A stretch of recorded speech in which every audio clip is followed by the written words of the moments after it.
Hi, fifth graders. You have this in your social studies journal. So say we're in our social studies notebook, and I'd like for you to cover, and I'd like for you to practice and point to a letter and then think in your head and then check.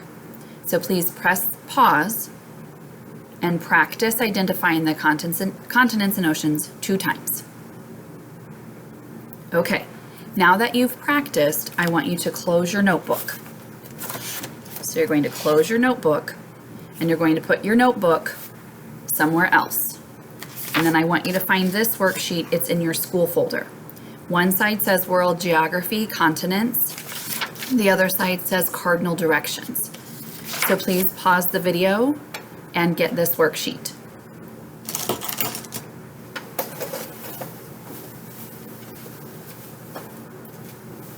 Now that you have the worksheet, I want you to start on the World Geography Continents side. Please write your name and then your classroom number. If you forgot your classroom number, Mrs. Twinter had you write it in your planner. It says, using the map below, determine which letter represents each continent or ocean. We don't need to use, see where it says answers right here? Sorry, I'd like for you to draw a line. Oh, my pencil broke. Be right back.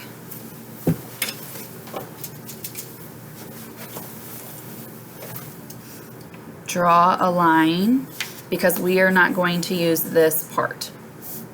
Okay. So what I'd like for you to do, you've got a couple of options. You could start with the continent. So like for example, letter D. Think in your head, what continent is this without looking in your notebook? This is Africa. So if I come down here and I find Africa, so I write letter D next to Africa. And then I'm going to cross off letter D because I know that I've answered it. The other way that you could do it is you could go in order. So right here it says North America. So I go up and I find North America. Fifth graders, think in your head, what's the answer? Where is North America? Without looking in your notebook. If you said L, you are correct. So on the line, I will write L, and then I'm going to cross it off. So that's the work that you do for 1 through 12. Then what you're going to do on 13 through 17, there are questions. It says, which of these continents is closest to Africa? So first, you need to know which one is Africa, which we already decided that letter D is Africa, right? And then we have to look, is Antarctica closest? Is North America closest? Is Europe closest? Or Australia closest? I'm not going to give you the answer, but that's what it's like. That's what your thinking should be like. Once you decide which of these is closest to Africa, you would circle the letter. After you've answered all of the questions on this side, then you're going to go to the cardinal directions side. It says, label the compass rose with north, east, south, west. This is the compass rose. And sometimes students like to say, never eat soggy waffles. So on your paper, please add north, east, south, and west. This is going to help you answer your questions because when we look at this map, we now know that this is north, this way is south, according to our compass, east, and west. It says use the compass to answer the questions below. It says, what ocean is to the west of Mexico? So what we need to do is we need to go to Mexico. So here's Mexico, and then we need to go west.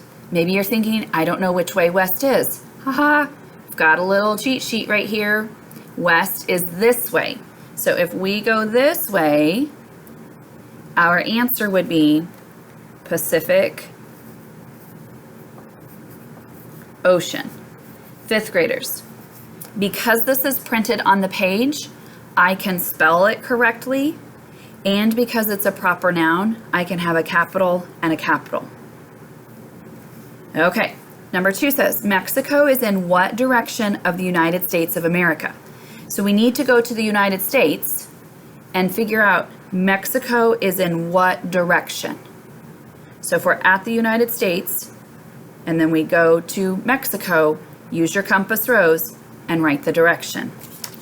I'd like for you to answer 2, 3, 4, 5, and 6. When you have completed both sides of this page, put it in your school folder and your teacher will collect it when you come to school.